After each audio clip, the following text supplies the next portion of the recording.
Hello ladies and gentlemen, welcome back to the Caleb James channel, where today we will be dissecting more fights. This is an all MMA exclusive content channel now. No more of the other things.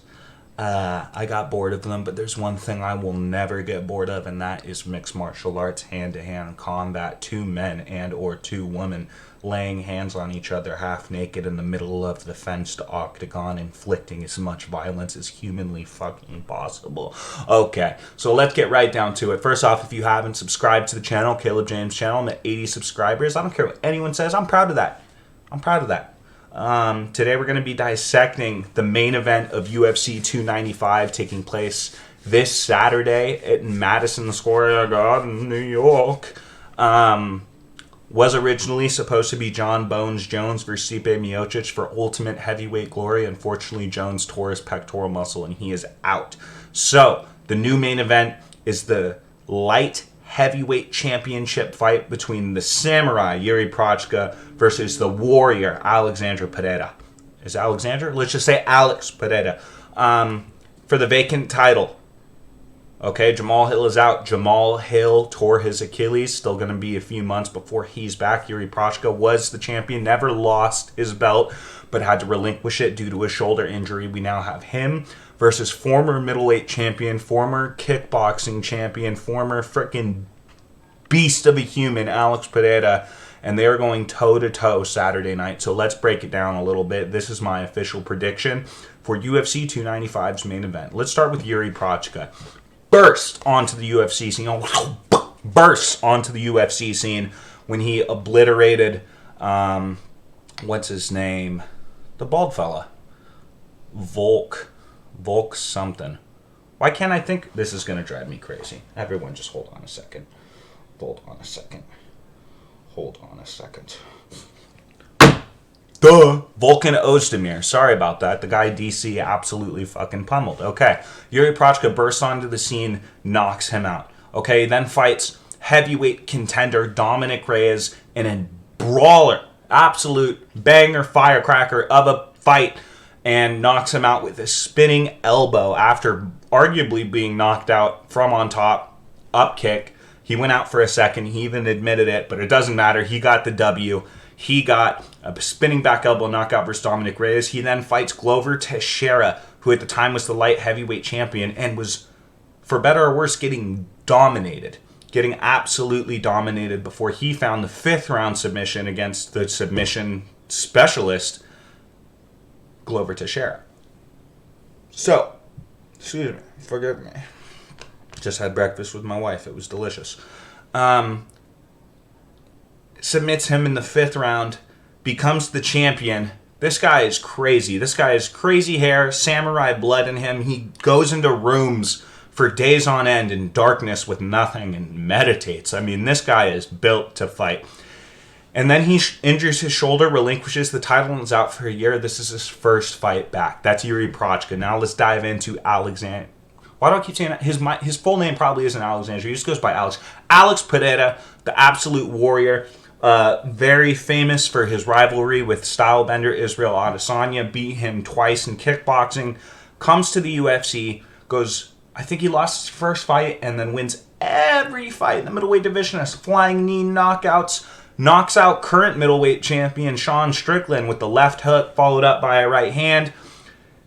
Gets his title shot against Izzy, is losing 3-1 going to the fifth round, finds a mean left hook, finds a mean uppercut, and knocks him out in the fifth round to become the middleweight champion. Gets the immediate rematch with Israel Adesanya and gets fucking flatlined.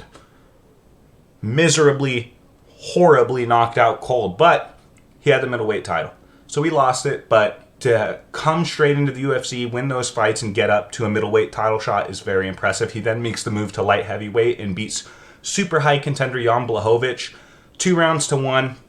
Very close fight, and now he is getting a chance to become a 2-weight division UFC world champion. So intangibles, I think these guys are dead even. They are both got no quit in them, never give up, got cardio for days. They both have immense power. But there's one diagnostic. There is one bugaboo that I think is going to make all the difference in this fight, and that is just how hittable Yuri Prochka is. He has been a dominator striking in his UFC tenure thus far, but he has been clipped and hurt in every single fight he has had. I can see Alex Pereira landing that left hook. I can see it. And Yuri's hittable. Is he finishable, though? He hasn't lost yet in his UFC tenure. Alex Pereira has. He has shown holes in his grappling. Obviously, he's new to the octagon, so his grappling isn't, super advanced, but it is on par. He looked well off his back against Jan Blachowicz. He did get dominated on the floor in his first fight with Izzy, who's not known for being a grappler. But what's essentially happening is he is evolving. He is getting better every single fight. He is getting much more comfortable on the floor, and Yuri's not someone who uses too much offensive grappling. You won't see him shoot for a takedown. He likes to stand and bang the old-fashioned mixed martial arts way. I don't see him using his offensive grappling. I could maybe see him shooting for a double when he gets clipped, but when you're hurt, your wrestling isn't exactly on point. And both these guys can hurt each other. I mean, I wouldn't be surprised if it was a first-round knockout either way. I wouldn't be surprised if it was a 5-round decision. But I'm going to have to go with former middleweight champ Alexandre, whatever the fuck you want to call him, Pereira. This guy's on a mean streak. He's got power at light heavyweight. Yuri is hittable. I don't see Yuri being the type to take him down and control him. I can see Alex Pereira finding that left hook or possibly an uppercut in round 2. I can see him finishing the fight and becoming 2-time light heavyweight champion and wait for Jamal Hill. This bastard's probably going to go up to heavyweight and just destroy everyone anyways, and then super heavyweight and be a 4-time champion. No, I'm just kidding. So let's just say Alex Pereira via second round TKO to punches. He's also got some pretty lethal calf kicks. Could start chopping Yuri early. I just got a feeling about Alex Pereira in this one. I think he's just been more active. He's had more fights. Yuri's coming back after a year. And in his last fight where he won the title, he got rocked really bad against a lesser striker in Glover Teixeira. So let's go with Alex Pereira via second round TKO. That is my prediction for this fight. I'll be making a prediction for the co-main event and putting out some other videos to follow. Please keep watching. Please subscribe. Let me know in the comments your prediction for this fight. Do you see Yuri taking it? And if so, why? Do you agree with me with Alex, but for other reasons? Let's just keep talking fights and let's keep making this world a better place one punch at a time. Thank you, and have a blessed day.